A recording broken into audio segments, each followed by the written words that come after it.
Noah, so good to have you on here, sir. I'm so glad that we were able to get this going. Yeah, thank you. And you're in Massachusetts right now, right? Yeah, I'm in the Pioneer Valley in Western Massachusetts, which is yeah, just a little valley. I grew up here and now I live here.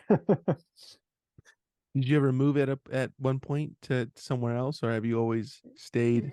I've always been in Massachusetts, but I moved to Boston after college, which is something a lot of people where I live do. And then my wife and I lived there for geez, almost 10 years. And then we kind of got priced out and moved back to Western Mass. I think originally maybe to stay, but also maybe just to kind of have a home base and figure out where to go next. And then we ended up staying here. Where would be next if you were to move? Well, what's funny is that what I realized upon moving here is that it's actually it's pretty convenient for what I do in the sense that being in Western Massachusetts, I'm really easily commutable to most places in New England to play music. So I'm not far from Boston. I'm not far from Vermont. I'm not far from New Hampshire or Maine. I'm not far from New York City. Miami, Um, yeah, yeah, right. I'm pretty close to an airport. Um, and I think briefly maybe, I had a fantasy about moving to Southern California, or a lot of people I play music with live in New York, but I just can't it's just the pace of life that is beyond me at this point. I think urban living is maybe beyond me at this point.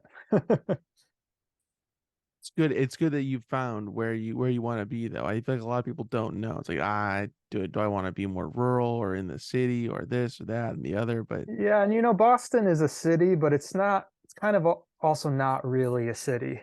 It's like a baby city. I mean, when you compare Boston to New York or Chicago or LA, it's not really a city. And Boston was enough of a city for me. So I can't even imagine when I go to New York, I'm always kind of in awe of people that can do it.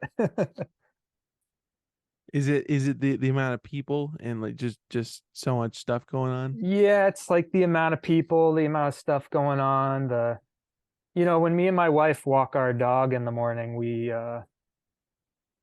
almost like sometimes we don't even see another person.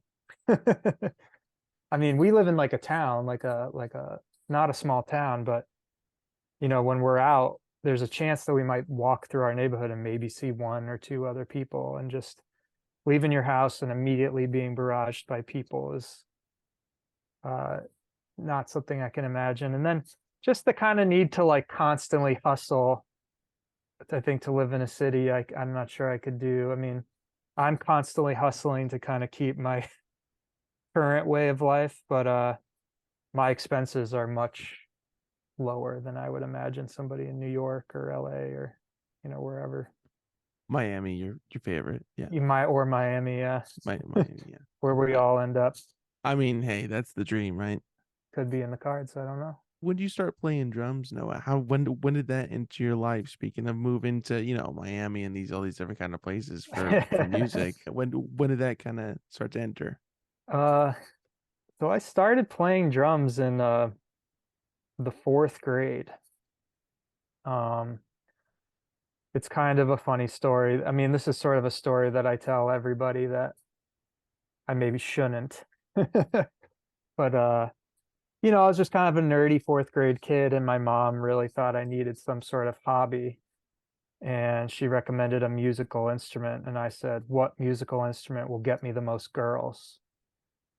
And she said, "Drums or saxophone." And I chose drums and sort of just played. I've been playing drums for a long time, but I had fantasies of being in a band, for all of my youth. And then On saxophone, right? That was yeah. your, yeah. I I'll don't know play why she drums, said but saxophone. I always assumed she said saxophone because it was like the Clinton years and sure, Arsenio Hall, yeah, or yeah, exactly. Early 90s was kind of I guess a good time for the saxophone, yeah, yeah, a I would say sexy so. time for the saxophone. Yeah, But it really had a good 10 year. yeah. Yeah, But that's sort of it. I started playing drums then and just kind of didn't stop. Which is usually what I tell people when, it's like sometimes, when younger people will ask me how to get into playing music, and I said, usually the first thing is to just not stop. You just keep doing it and then see what happens. is it would you find it difficult to stop at this point? Would you think it would just be such a turn for you now? Yeah, well, I think it'll always be a part of my life, but it's like as you get older, you sort of think about, what it's going to be in your life. And I feel sort of profoundly lucky to be uh where I'm at right now, where I kind of don't have a day job. I'm kind of just constantly hustling, playing music with different people and recording. Um, and I have plans in my mind for how that would expand and progress, but I'm also, I could see at some point being like, well, maybe I need to, move into a different sphere. I don't know. You really don't know. My life right now is very much, you kind of make some future plans, but then you kind of also live very much day to day or month to month or tour to tour. Try not to let the weight of the world crush you too much. How do you not feel that pressure or avoid it? uh, I think for me, it's kind of always just to kind of keep busy. And I think some people think keeping busy means, constantly playing with bands or constantly promoting yourself on social media, and which is certainly part of what I do. But I also think just kind of giving yourself some tasks every single day and trying to get through it. And when you're playing a musical instrument, I could very easily spend a whole day practicing. And when I say a whole day, I don't mean that I sit down to practice at 9 a.m. and play without breaking till 5 p.m. But, I might work on this thing or I might work on that thing, or I might sometimes listening to music is practice for me. Or so really, I just try to keep busy and I try to have a very small set of goals every day, and then a broader set of goals for maybe the month or something I need to do before the next tour that I do. Um, and okay, the weight of the world crushes you every once in a while, but I feel like if when you're doing any kind of creative practice, if you can do like a little thing every day, sometimes that can be enough to make you feel like you're doing it. Does that make sense? No, yeah, yes, I'm with you. Yeah. No, I see what you're saying there. Did you take the drums immediately? Was it something that you resonated with right when you picked them up? Yeah, I mean, I think it's funny, this is going to be like a weird thing to say, but it's drumming has been, and playing music has really been the only sort of consistent thing through my whole life. But sometimes I have to remind myself that it is something I do. uh, which is weird, especially considering what I just said about playing music every day, which I do try to do and think is important. But um, I think I took to the drums pretty quickly, but when I first started playing when I was in fourth, fifth, sixth grade, so much of it was not about the act of playing drums. It was kind of imagining what your band would be like and who you would play with and where you would play and what you would do. Um, But when I turned 11 years old, I started going to this art and music summer camp. And I would not describe myself as like a summer camp person, but I did go to this summer camp for my entire life, and then I ended I up think I working there. I think that you are definitely a summer camp person if you attended Yeah, many years and then ended up working there. I think yeah. by default, that's Well, this was also a very loose summer camp. It wasn't like, cabins and somewhere in the woods. This was a part of Deerfield Academy, which is a private school out here. And the people that ran it were essentially just college students, and it was essentially chaos. It was like 11 to 16-year-olds just kind of making art and music all day with not a whole lot of direction. At least in the early years, it kind of evolved into something different. But yeah, I started, you changed it up when you started. yeah, when You I said got in there, yeah, everything changed. And everybody I played music with from through high school, I kind of met at this summer camp, and or they were affiliated with the summer camp, or I just kind of got into playing music regularly since I was 11 years old in bands like that. was it did you have a feeling that these people that you were making this music with that you were gonna like okay there's something here even in those earlier years of the camp itself? Maybe, I mean, I think it was just nice to be with people who were also young that were, doing it. Like, I remember when I was 12 years old and started my first band, and I remember, like, because I played drums and I had two friends that played guitar. But when you're that age, those are kind of like common instruments. And then I remember when we found somebody that played bass, and we were like, oh my God, a bass player. And then we were like, wow, we have a real band, like a lead guitar, rhythm guitar, bass player, and drummer. Um, I don't continue to play music with most of those people, but definitely got me going and got me into high school and college, with some of these people that I met. Right. Did you always have or in these earlier years of like high school ish age were you always playing in multiple bands at the same time or Yes. So I think that that's kind of common for drummers in my experience. Like, you're kind of always spread thin between a bunch of different bands. Um, and yeah, I mean, in my high school, there was like uh kind of bands that just got together for the battle of the bands and talent shows and stuff like that. And then so I would probably be in like six or seven bands in the battle of the bands or talent show or something. And then, you just wanted to win? You wanted to make sure that it's like I have a good well, shot. your chances are way better if you're in, more than half of the acts. More of a numbers thing. Right, exactly. And then yeah, and then I had like some other, I just always had bands. I always had more than one band. I always played with a bunch of different people, and those people always played with a lot of different people. And it wasn't really till I moved. Actually, I don't think there's ever been a time where I played in just one band and was just focused in one band.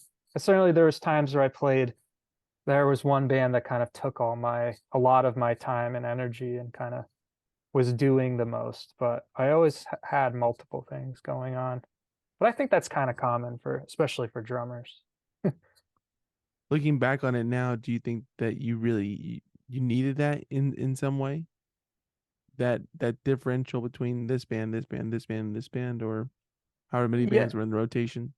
I think I think that I was just somebody who wouldn't be satisfied by kind of playing one group of songs over and over again, and I always liked playing with different people, and I would always sort of see somebody doing something and then in another band and be like, oh, I'd love to play music with that person. And then just sort of through, the way social networks, not internet social networks, but real social networks work, I would just just kind of by chance end up playing music with that person in a new project or joining their band.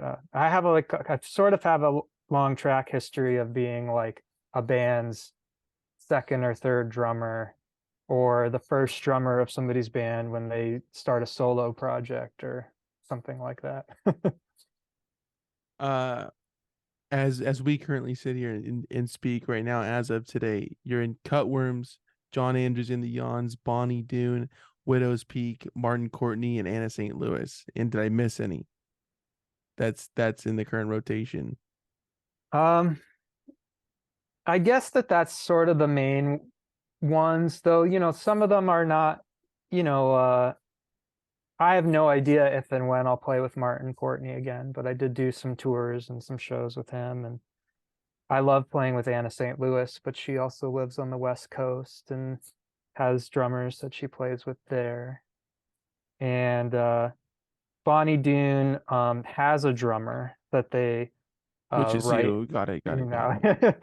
Well, they actually write with this guy Jake, and he's a great drummer. He just for health reasons can't always tour, so I do that. And Widow's Peak actually has several drummers kind of in a Rolodex that they kind of move around depending on the gig. One of their longest drummers, Mike Stasiak, who I love, will mostly play with them in New York because he lives in New York and he can't always travel. And but I, because of the way I've structured my life, am always available to travel, so they know they can call me for that. And Cutworms and John are the people that I've probably been playing the most with since probably 2017. I love all these bands. And in fact, I was a fan of all of these bands before I even started playing with them, which I consider a huge blessing. I just feel weird kind of like claiming them as gigs when they, all these guys have other people, the other drummers they play with. I'm doing But it for you. I'm claiming it for you. you're No, you're claiming it. welcome. Yeah, You're thank you. welcome. Yeah. And, If you get any flack from that, it's on me. Yeah. okay, yeah, I'll blame you. Yeah. You send them this link. Yeah. There you go. But yeah, I played with John and Cutworms for quite a while, even though Cutworms just did a residency in New York without me because I was on tour with Bonny Doon. And John will loves playing with me. I love playing with John, but he will occasionally play with other drummers too, depending on what happens. So part of just what I have to do is kind of having not really having a lot of ego or too close attachment, because the way my schedule works is it can be difficult to pin me down, and I never want to be part of the reason I do what I do and I'm not just with one group is because I hated being when I was in Boston, I was with one group and if for a long time, and if I couldn't do something, then the group couldn't do it. And it was kind of a bummer. And I always felt really guilty if I couldn't do something and I was kind of letting the rest of the band down. And now everybody I play with, I want to do everything I possibly can with them, but if I can't, I know that they can find somebody else and sort of fill that spot. But it is kind of a weird, it's kind of the hired gun lifestyle. What is it like? Kind of. I mean, I'm assuming at a certain point, all these things were kind of in rotation, or at least very close to one another, kind of crossing Mhm. paths and whatnot. How was that for you? It's probably the hardest part of doing it is sort of scheduling. It feels funny to like I'm not even really complaining because it's a really good problem to have. And it's like it's great. It's I mean it's amazing. I can't believe that I'm in a position where there would be two tours that I would love to do that I have to kind of figure out how to manage between the two.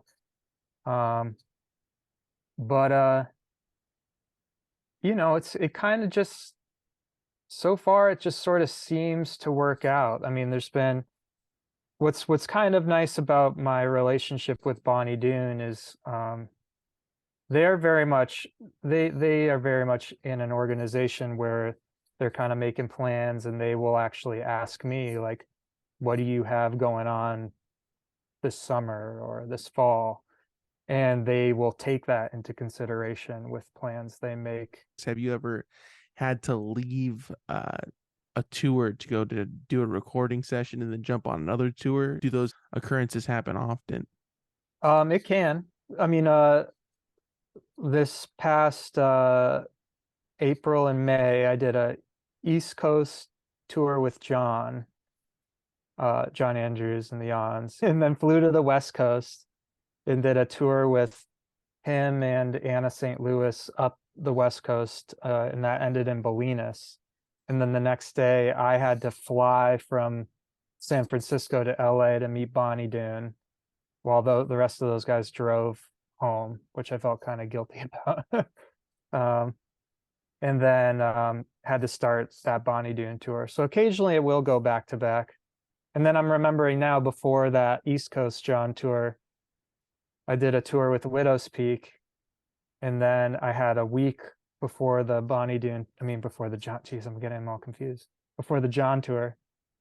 And that was the only week all summer that I could get gum graft surgery.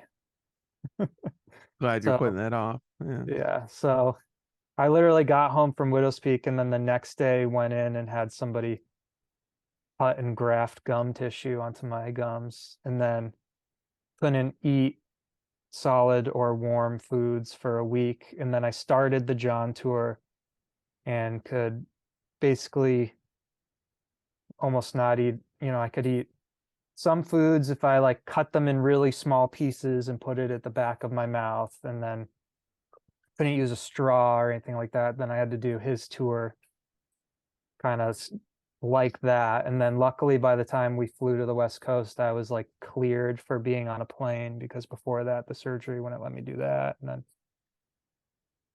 that was hard. It's funny just being on tour. I don't know Like, why. I don't understand why that would be an issue. It seems pretty cut and dry. Yeah. well, it's funny. It was like not even, technically for that week, I wasn't supposed to play drums because of the surgery. And then just so happened I was cleared to play drums, but not being able to, like, having to figure out what you're eating on tour or what you can eat on tour is really difficult and annoying. How do you feel now? Everything I feel good? great now. Yeah, I can't even tell that I had it done, but they kind of conned me. The dentist was like, "Oh, it's like a 7 to 10 day recovery." And I was like, "Oh, that's not really going to interfere with tour." And then after I had the surgery done, another dentist in the office was like, "No, no, it's like a 2 month recovery. You're not going to be able to be back to normal for 2 months." And I was like, "Oh, I didn't realize that, but it's kind of And too late." I remember when we chatted before, you talked to another guy, he's like 2 years. Yeah. So it's like, what are we even doing? I don't know how people do it. And I only had gum grafts on 2 spots, but I have several more spots where I'm supposed to have it done, that I'm trying to figure out if I really need teeth or if I can kind of get by with less.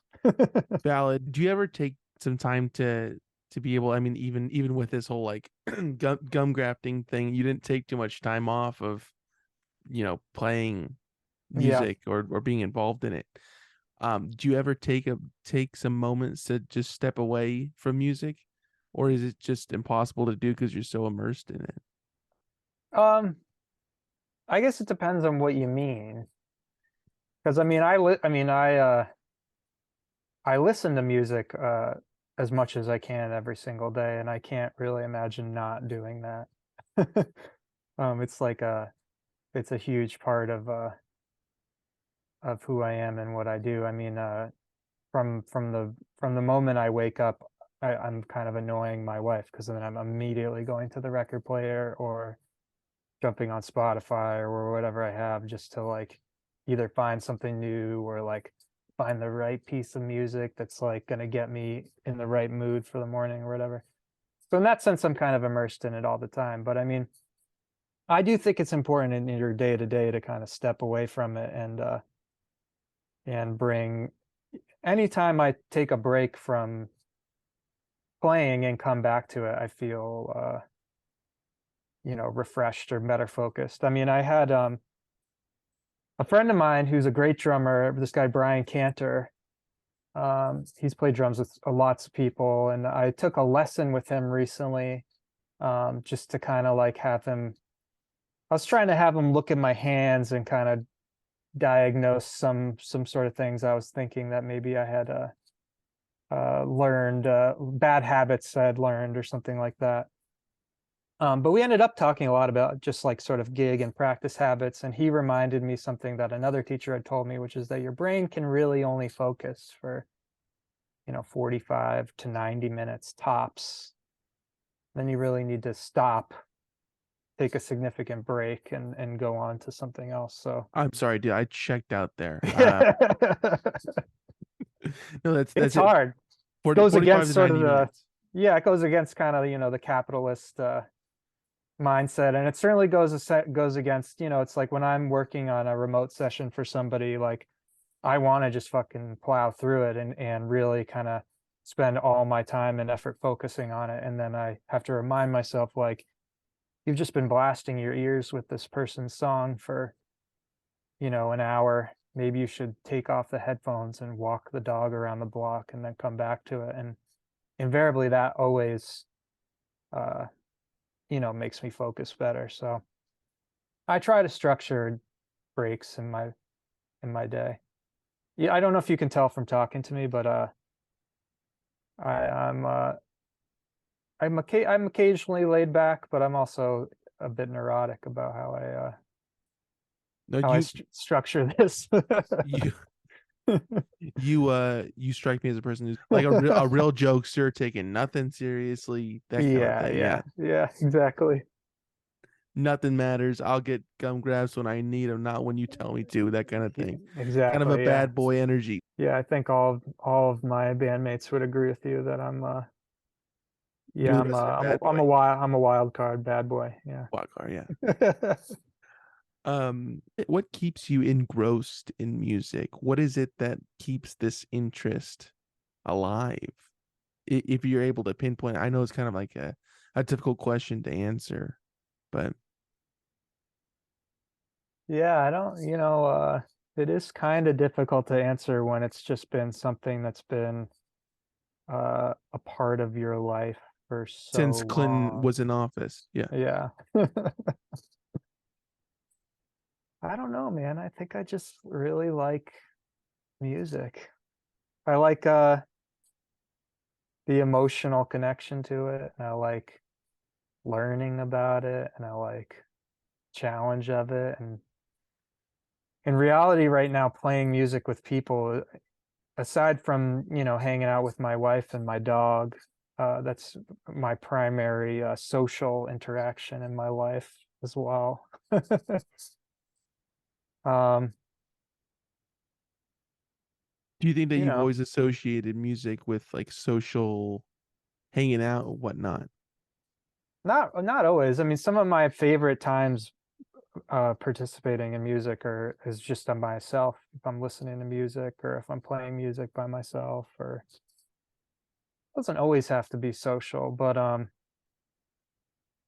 it is like when you kind of do what I'm doing and trying, and you're touring with lots of different acts, I sometimes feel like I'm like a bit of a social chameleon in some ways, where I'm just thinking about how, it's like I've been touring with John Andrews in various bands for so long. And then I started touring with Widowspeak. And the first tour I did with Widowspeak wasn't with John. He wasn't available. And then I did another Widowspeak tour with John, and John was like, "Whoa, you're so much more, you know, you're cracking so many more jokes, so much more bubbly with the Widowspeak crew." And I wasn't even conscious of that, but I guess like part of being good at your job when you're kind of you're constantly in this different group of people, and some of these groups of people you're going in have like a real solid history and friendship, and sometimes you're just like the stranger coming in. I think you just kind of go with the flow and kind of mold with those people. And you maybe act. John's maybe seen me, I'm sure John has seen me at some of my highest and lowest moments on tour. Do you view every band that you're either currently in or were previously involved with in separate categories? Like Widowspeak is this, John Andrews and the Yawns is this, Cutworms is this, Bonny Doon is this, all these separate things. Do you categorize them, or is it all under the umbrella of like this is just music? Um, kind of both. All right, I like it. Um, Good start. I mean, there's similarities between all of the acts that I play with. Um, but they all also have kind of their own aesthetic specialization. But part of what I do, because I'm kind of always jumping into a band, it's like the first time I played with Widowspeak, we did one practice. They were like on tour, and they had started the tour with one drummer and then got to the West Coast and changed drummers and then toured back to the East Coast and then had to change drummers again to me just because of availability. And so I kind of did like the last leg of their tour. And those guys, man, they had been on tour for months at that point, playing the same songs over and over again. So I didn't want to burden them by being like, yeah, let's practice and really practice a lot. So we only had one practice, and I think we played all the songs once, and then literally got in the van and drove to the gig. And I remember I was at the gig talking to Willie, the bass player, being like, yeah, just will you just kind of look at me so I know when this song ends, or stuff like that, because it was so fresh. But really, like, what I part of the prep that I do for all these different bands is because I'm usually not the drummer on the recording. My first step is to try to like emulate exactly what the drummer is doing on the record for the songs that I'm playing. So um, a lot of times when I first start playing with these bands, like I'm literally doing an impression of their drummer. Mm-hmm. So like on Widowspeak, I was like literally doing my impression of Michael Stasiak, and on Bonny Doon, I'm like literally doing my impression of their drummer Drake's drum stuff. And then as we start playing together and as tour moves on, um, more of me kind of comes into it, and then it becomes some sort of hybrid of that. But It turns like a this is jam just my band thing. perspective. You might talk to one of the people in those bands, and they might be like, he played nothing like our drummer, or We actually or he have played. Robert Thomas is in the waiting Yeah. room. If you wouldn't mind, let's Yeah, get him in you here. could ask him. I mean, I don't really, but that's how I approach it. I'm trying to like, and I will, part of how I learn a set really quickly is I literally write out the drum parts. So I listen to a song and I notate literally all the drum parts for the verse, chorus, bridge, blah blah blah blah, and then I write out a form. And I may never look at it again, but then that when I have that sheet of paper next to me when I'm playing with the band for the first time, I feel like I have some sort of safety net to be like, oh yeah, I don't really remember the name of this song, but it's the song that starts with this drum fill, or that is this beat or something. And that what I write out is not exactly, but pretty close note to what the drummer played on the recording. So I guess in that sense, I do kind of think of them all in different ways. And even bands that I play with, like, I play drums on the last two Cutworms record, the one that just came out and the one before that. But sometimes I have to relearn my parts the same way because I disassociate myself from. I don't always listen, like when I don't always listen to a Cutworms record and think, oh, that's me playing drums. I think if I did that, I might not be able to enjoy it in the same way. Sometimes when I record something for somebody, I have to like actively disassociate myself from it so that I don't get too neurotic about, oh, I wish I hadn't done that, or I wish I hadn't done that. I have to start just thinking about it as just a song, not about my drums in their song. You do face that kind of dilemma though, of like if you listen back to something or if you really focus in on it? Like, I would have done this instead of that in hindsight and switching stuff up. Well, not all the time, but the funny thing about music is that it kind of like can grow and change with you depending on the context. Or, I might, it's like I might hear a song and kind of not get it, and then all of a sudden I'm like walking my dog in the park, and and it comes on and it like clicks, and I'm like, oh my God, now I get it. And that, you know, that's always sort of what I'm looking for, is that moment where it resonates. And even when I'm kind of making my own music, which I don't really do that much of, I always kind of have to feel like it's not me to enjoy listening to it. And the way that I do remote sessions for people is I get incredibly focused and incredibly neurotic, and I really spend a lot of time and care into not only dialing in a sound for them, but kind of picking what to play and where. And then I usually write to them when I send them, a mix for them to check out. I kind of write everything I was thinking. And then before I send them the song, I kind of need to like take a break and listen to the song, not in my little home studio, or I need to go for a walk, or I need to put it on a Bluetooth speaker, or I need to, go somewhere else, and I need to listen to it and just try to like imagine that it's not me.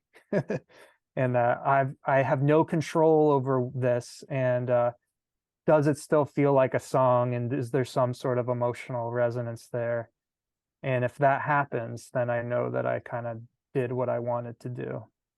Right. But if I'm listening to a song and thinking too much about me in the song, then I can fall into like, oh, I wish I had played this or that. Or but also time away from this stuff changes. It's like when I listen to the second Cutworms record that I played on, I really don't, it's like I just think of them as beautiful songs. I don't I my role in them, I'm not even conscious of.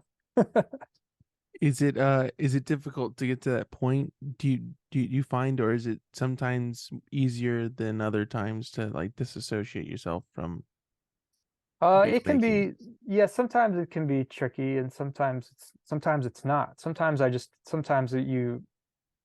there were moments on some of the Cutworm stuff where I just played, in some of John's record, where I just like played, and then we listened back, and I instantly had this feeling like, oh, this is a song, you know, and I don't need to nitpick it, or go, think about this or that. It's like suddenly it's just a song. Right. But that's sort of more of a testament to how good the songwriters that I play with are, that, I'm just kind of in awe. And I mean, I've written songs before, but some of the stuff that these people I play with do is almost like, not to, this is gonna sound ridiculous, Say it. maybe, but it's like tapping into like tapping into something else. It's like spiritual. It's like I don't even understand how they got to it.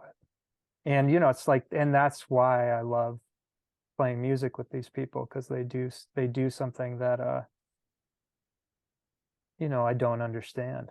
It's like, when I listen to, there's a couple Bonny Doon songs that when I listen to, and then that I listened to and I loved on the record, and then I play live, and I still have that feeling of like, oh, this is like incredible. I can't believe that I'm participating in this. And this song that when I during COVID, I had to work at a grocery store to pay the bills. I worked full time at this grocery store. I would work at this grocery store, and then occasionally I would drive home and I would listen to Bonny Doon's first record to kind of like decompress. And I would have these like moments of like where it fully affected me and allowed me to kind of like let go of the stress of the day. And that's Wow. just crazy to like years later to be playing that same song live with them. It's I mean crazy. that must be a really a trip. I mean, I let you know, it's like I kind of maybe brushed over it, but like, and maybe this isn't like a cool thing to say. Fuck it. But literally everybody I play with, I was a fan of before I started playing with them. No, that's that. Let me reassure you that that's a cool thing to say.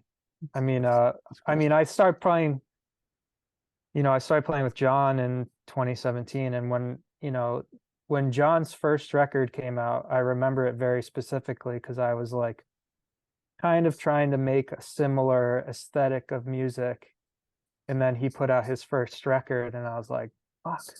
I was like, he did it. Like he got to it before I could.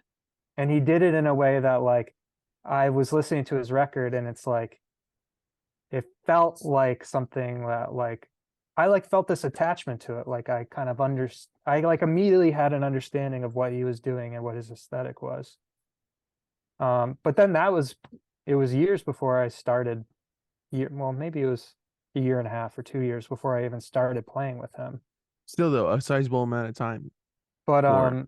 I had known him because my Boston bands had played with his band Quilt for years and years, and at that point, and so we knew each other, but I had never heard his solo music, And then John got me into Cutworms, and both by introducing me to Cutworms music and literally, I think he told Max from Cutworms, he was like, "Oh, I'm on tour right now with this drummer."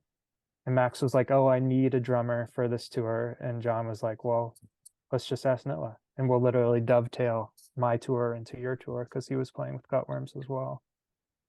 And I was a fan of Cutworms before that. I mean, Max had a tape and like a band camp out that was all his home demos before Jaguar, I think, reissued his Alien Sunset is like an EP of his demos.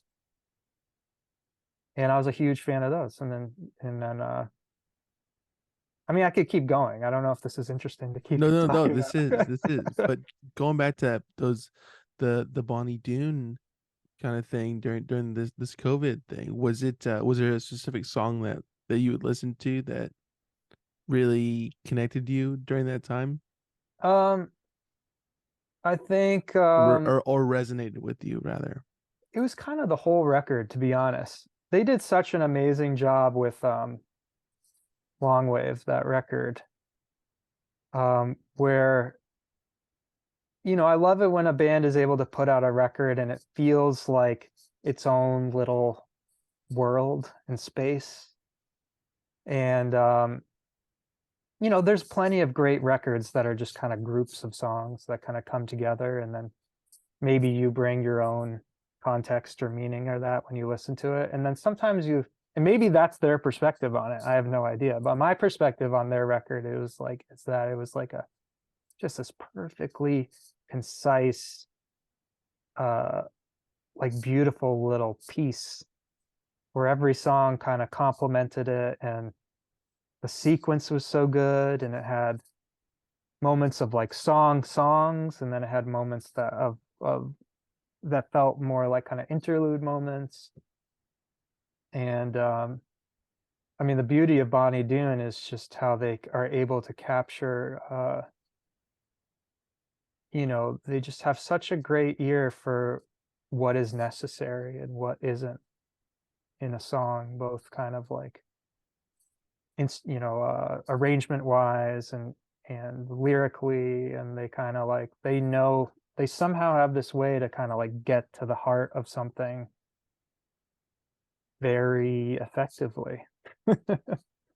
And I think that when I would listen to their record, it kind of like it literally took me into another zone. And I could sort of say the same thing with John's first two records. It's like I would put them on and I would like suddenly be in this different world. And I definitely felt the same way with Widowspeak and um all these people, really. It's like that's why I admire them so much, is it's like a part of they are very good at their craft of writing songs, but they are also really good at kind of like or maybe I'm just putting this on them. Maybe they're not conscious of what they're doing at all, and I'm just sort of creating this mythology around it. But in honesty, that's sort of what the beauty of music is that it doesn't really matter what they intended, or all that matters is what you feel when you listen to it. Has being in different bands helped you kind of discover new ideas for songs further down the line? Has it ever lent itself to like, oh, maybe I should try this with this, or that with this, or whatever, trying different combinations of stuff and bringing in different ideas? I would say 100%, like everything informs something else. Uh, um, Drums are such like a physical instrument. Um, and I spend a lot of time like actively thinking about my body while I'm playing drums, and also actively trying to not think about my body while I'm playing drums. And so even though like, the songs or the beats or rhythms or whatever might be different, like group to group, like I will learn something, um, new from one group that I will bring into somewhere else, even if it's um, much more like hard to define than like, oh, I'm bringing this rhythm from this band and gonna play it in this band. It's not always like that. Sometimes it's like I notice when I play in Widowspeak that I'm playing a lot softer, so my hands are a lot closer to the drum and the hi-hat. Um, and then I think about like how high, it's like I remember I did a tour with Widowspeak where we had to practice on their other drummer Michael's drums, and he sat higher than I usually do, and the drums were lower. And that change completely informed how I played their music. And then suddenly I was in a phase where I wanted to sit really high and sort of set up the drums differently, and I would bring that into John's band, and then I realized like, oh, this is actually really helpful. I'm able to play this and this a little more efficiently or a little smoother because of this. And then I would bring it into Bonny Doon, and I'd be like, you know what, actually sitting so high doesn't work as good in this context, because I need to um, play certain parts with a little more oomph in them or something. I don't know. I can't tell if what I'm saying is making sense No, or no, no, no, no. It is. They're great examples. These are perfect examples. Yes, you're picking up different things from different yeah, and bands, it's not always like rhythms or beats or stuff like that. It's like the whole thing, like technique, and I mean, technique. literally the placement of Yeah, how high you're sitting on like a stool. that I think is I mean, I hear some drummers talk about it, but I mean, that truly has one of the most profound impacts on how you play, how high or low you sit. Mhm. Like I feel like a different drummer depending on how high or low my seat is. Would you have you ever kind of used the same set as somebody else, or you're borrowing a set, or somebody else is borrowing a set and they played before you, adjusted the seat, and have you Hmm. had to adjust it? Yeah, I mean, all the time. What's interesting too is like, so Bonny Doon is from Detroit, so all their tours start in Detroit. So I always use their drummer's drum set on tour because I can't fly with my drums. It only barely doesn't fit in the overhead, Well, or it's funny because I have had bands I've played with, I have had managers try to talk me into like nesting all of my drums together in like a flight case and checking it and seeing if that would work. But I don't think that would be I don't think that would work. no. But and then another time we did a Cutworms tour where um I can't remember exactly what it was. I think it was that the tour had to end in in uh in LA, and I had no way of getting my drums home. And they were talking about renting a drum set. And I was like, for way less than that, you can just give me, I don't know, 250, $300, and I'll just find a drum set on Craigslist that'll do the job. And then we'll leave it in LA at a friend's house. And then we'll just always have a drum set in LA to use. And so that's what I did. I just found like a MIJ, which is made in Japan. It's kind of like cheap knockoff 60s drum sets. I found one on Craigslist that was in decent enough shape. And we just played it and then left it in LA. But I had to completely adjust how I played to make that drum set work. And when I play Jake's drum set in Bonny Doon, I have to I'm also adjusting completely. And then, you play festivals and stuff like that where you're on other people's drum sets. So I'm always kind of having to not be too precious with how things are set up. But I did on one of these last tours devise somewhat of a neurotic system where I put two drumsticks together, like tip to tip on top of each other like that. This is a podcast, but I'm putting my fingertips together. For the listeners, yeah. Right. It's tips first. And then I marked on the sticks the height of the seat, the height of the hi-hat, and the height of the snare. So if I really quickly felt like I needed to have things where I usually have them, I could kind of quickly adjust it to that. But I think it's like I remember reading this interview with Greg Saunier, I think is how you say his last name. He's the drummer of that band Deerhoof. And I could also just be making this up. I'm pretty sure he said this.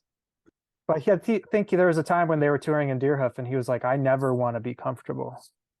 It's like I'm always, he would tour without a drum throne and just show up and find a milk crate or find a bar stool, because he felt like he played more creatively if he was uncomfortable than comfortable. And man, I do not love feeling uncomfortable when I'm performing in front of people, but there is for sure something to that. I mean, I think that for me, when I sit at somebody else's drum set, the way that it's set up, I do suddenly feel like a different drummer. What about uncomfortability in terms of what you're playing? Does that come into that field as well, or is that kind of separated? I try to be like really well prepared for most things so that I know that there's like a baseline level of comfortable that I can kind of jump off of to try certain things. I don't really know how I manage being uncomfortable in certain situations, or I'm about to do a gig in New York City with this guy Sam Blasucci, who is in Mapache. He has a solo record. He's been on the podcast. Very good guy. Go check out that episode as well. Honestly, I should go listen to your interview with him because I've never met him, and I don't really know who the band is going to be, and we're just playing one show, and I'm pretty sure we only have one rehearsal. So I would like to think I'm one of these like hired gun guys. Like, yeah, man, I'm just going to walk in there and Sam's going to be like, oh man, this guy's such a good drummer or whatever. But I'd be lying. I'm walking into it kind of blind, and I'm just sort of hoping that even if I'm uncomfortable, or I don't think I will be, but even if I am, that we just sort of figure out a way to negotiate around it and play music for people and have it be good. I mean, I love his music, and I love he has sent me some music that's not released yet. There were songs that I'm learning, and that is incredible too. So I mean, part of not being uncomfortable is also just knowing that I'm incredibly excited to do it. Yeah, that new his solo album. I just picked it up because I just saw him in LA this last weekend. Really good stuff. Yeah. I'm really looking forward to you playing with him more than you are playing with him. Oh, good. I'm more excited. you know. Well, the drummer that played with him in LA is one of my favorite drummers, this guy, Andrew McGuire. Yeah. He's also somebody you could interview. I mean, he plays with Casey Johansson, and he plays all different people By the way, all over the Casey world. Johansson, please go check out that interview as well. Oh, cool. That's also a great one. But I've told again, her that that's she's not to you, Noah, because right. you obviously already listened to it. I think I've told her that she's one of my favorite contemporary melodicists, melodists. She writes really good melodies. She's got I think that's the grammatically yeah. correct way of saying that. Yeah, Um, her music's great, and it I was love her great. music. But Yeah, he's a great drummer, and he's did the whole West Coast tour with Sam Blasucci, and I'm sure it was great. it was He plays on the Bonny Doon record. He plays hand drums, conga and stuff on the Bonny Doon record. good deal. Yeah, It's all kind of a small world. You're like constant this when you're all in these bands, you're constantly kind of meeting. Everybody sort of kind of knows each other, or knows at least one degree of separation from each or knows other, the name, which is also that's still a or good just step. knows who they are. Yeah. Yeah. Is it difficult for you to shift gears in between these bands? Um, Not really. I mean, it's more just like I want to come to a band. Uh, I want them to be confident that I've completely learned their songs front to back. And so I put a lot of pressure on myself to kind of make sure that when I walk into a gig that like theoretically we could just practice once or maybe even not at all, and I could just jump in there and play their set. That's my goal, is to have people feel that confident that it would just work.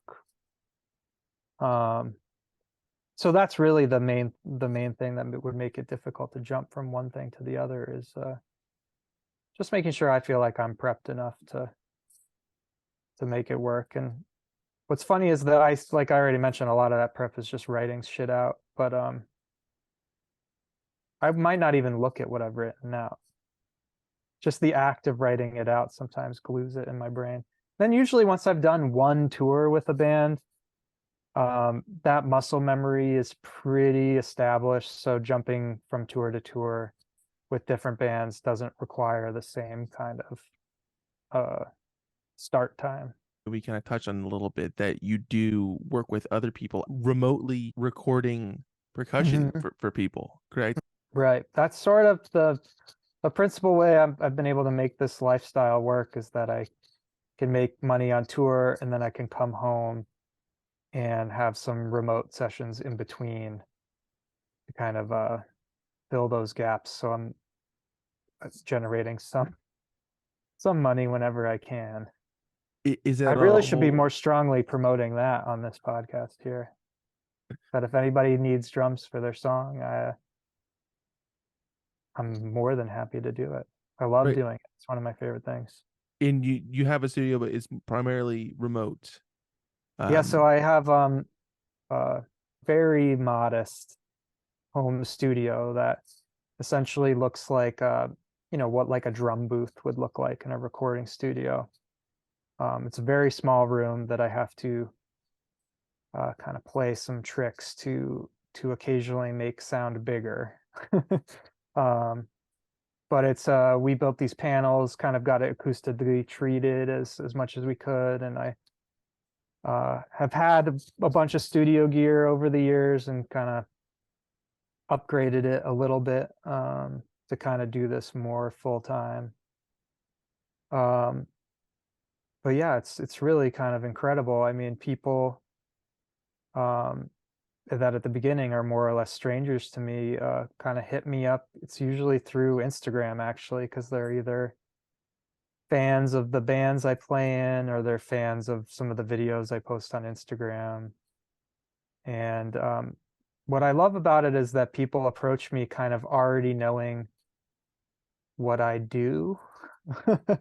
Or they go, Where you're Oh, coming from sonically, it seems like people are yeah, pretty it's like privy to it. they maybe, there's like, I will play drum, in my studio, I'll kind of play drums to songs a lot to like get warmed up or just sort of have fun. I'll put on a song I like and play. And then at some point I was like, oh, I could just start recording these and videotaping them to use as content.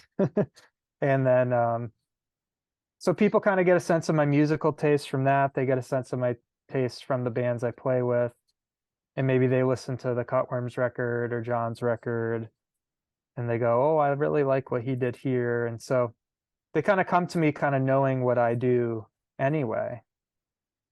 And then they bring me these like beautiful songs that, sometimes people have recorded in like a professional recording studio and they just didn't do drums, or um, maybe they did just have a drum machine, or sometimes maybe they recorded drums, but something weird sonically happened and there was an error that they weren't able to correct. Um, or, all different kinds of scenarios, really. Or they've recorded it not in a studio, they've recorded it on GarageBand or, Or in a any number garage of, with the band. or in a garage with a band for sure. Yeah.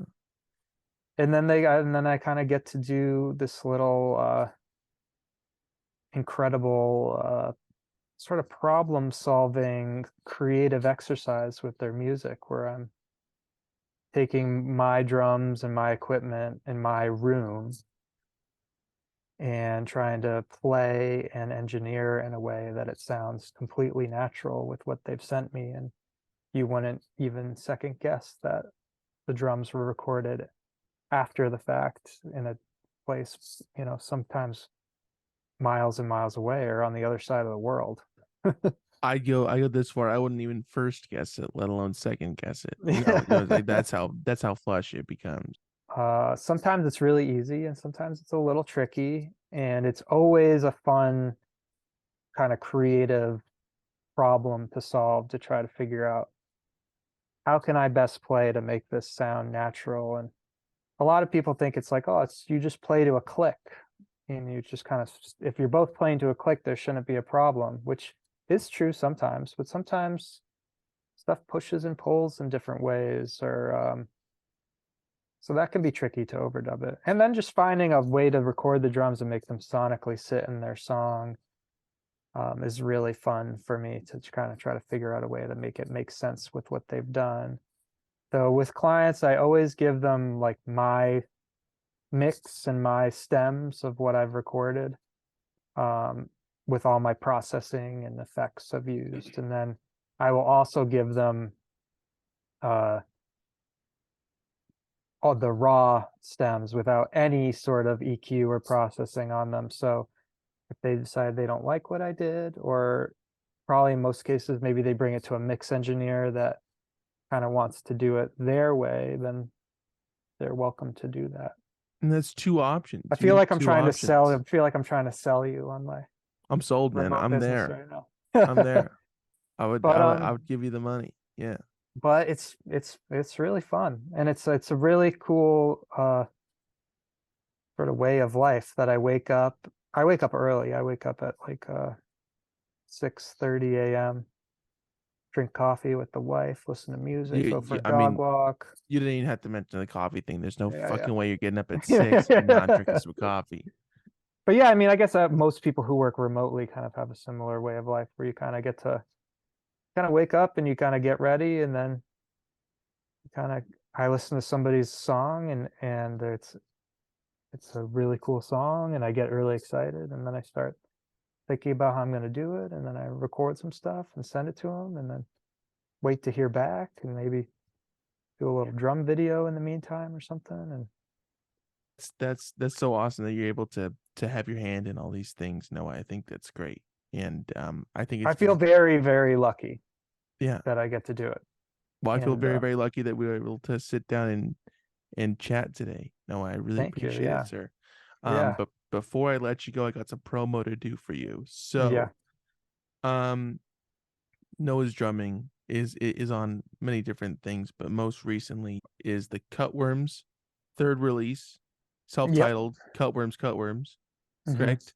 Yep. And Anna St. Louis's new record, which is In the Air, right? That's what the Only one song on that. still though. That's It's a where good song. It's one of my yeah, favorite songs on the record, but I do only play on one song on that one. but still, I mean, hey, and You can you say it, sure. you Yeah, can throw it out. I keep trying to disqualify what you're saying. I should I'm just not let you gonna I'm not gonna let you in. I'm not gonna let you just go. And then venture John's in. record is not as recent, but John's latest record was I also play on. Oh, that's a great record as well. Yeah, love that record. That's a Uh, record that when I played on it and then completely disassociated from it, kind of forgot about it. And then he suddenly sent me these mixes that had string arrangements and all this, and I was like, "Oh my God, I can't believe how this is a beautiful record." Can't believe Man, that I was a part of this. the album cover is really, really, Yeah, it's really. incredible. For the Love of the Underdog. It's a Oh great yeah, record. yeah, Everybody should pick it up. yeah, yeah. I think so as well. Woodsist, What's Woodsist, right? this? Yeah. And where is Cutworms, by the way? What's What where? label? Yeah, what label is that He's on under? Jaguar. Okay, cool. You are a hired gun, and people can utilize your services by going to your website, right? Is it the best Yeah. place? Or Instagram, or however people get in touch with people. I kind of like that there's not really some super official channel or something. It's just kind of like if you hear things that I've done and you like it, you can reach out to me and I would love to work with you. Or the message in the bottle, and send Or it up to Western I mean, Massachusetts. if a message in a bottle showed up, that would be really cool. You'd be Stuart Copeland. The only thing Um, that might not be cool is if somebody just showed up at my house. yeah. I don't know if my wife would love that, but everything else I like. Yeah, the people can go visit your website though, noahbonddrums.com, right? That's the best Yep, place. That's the totally. website, and at Primordial Sounds on Instagram. Yeah. I really like that name, the Yeah, Primordial Sounds. that name was not to keep you here, but No, no, no, please, please, please. This is what I've um been inching to. This yeah, th- why this Primordial whole Sounds? yeah. When I lived in Boston, I like any person who's a fan of music in the, early mid 2000s, I started a music blog called Primordial Sounds. Really, I just sort of wrote about music I liked. It had no bearing on whether it came out recently. I was not trying to participate in the blog ecosystem, really. I was just sort of writing about stuff. And then um, a friend of mine really liked the name, and he was like, "You should just make a record label and put out my tape." And so I did that. I made a record label called Primordial Sounds that put out cassettes and tapes for quite a while. And then that happened at the same time that I started this night, this place called Middlesex Lounge in Cambridge called Primordial Sounds Presents, where it was a night that had two bands play, and I would DJ with my friend Spencer Gralla, who plays drums in this band Sweeping Promises that you should check out if you haven't heard them. They're really good on Sub Pop. But it was mostly an excuse for us to learn how to DJ and learn how to use turntables. And we would have bands play, and it was really a really great thing because the bands could choose what they wanted to charge at the door, and they could take the entire door. We didn't take us in the bar didn't take any money from the door. So if a band was coming to town on tour and they needed some money, they could charge whatever they thought they could get and take all the money. So and it was two band bills, which at Boston and the DIY scene at the time was a bit of a novelty. Uh, most bands, most shows were like basement shows with 5 or 6 or 7 or 8 bands playing. And then I also worked at a video store at the time. I worked at video stores. That's the only job I've ever had tied to my degree. And so I could rent all these videos and project stuff on the walls. So it's kind of like a happening sort of style event.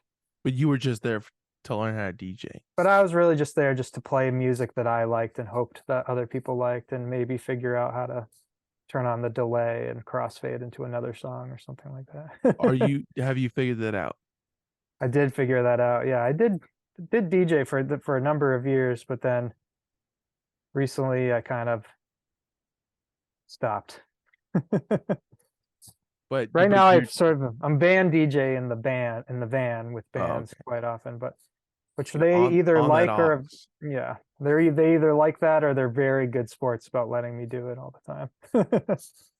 Good deal. Noah, thank you so much again. That's Yeah, thanks for at having me. Primordial Sounds on Instagram, and go check that out for all the good stuff that's happening. And Noah, thank you. Thank you, Yeah, sir. thanks so much for having me. Not used to people wanting to talk to me, so it's quite a treat. Well, you're coming back on tomorrow, so we'll see Okay. you tomorrow. Cool. Thank you, man. I'm gonna stop All right. recording this. I'll talk to you in a minute, all right?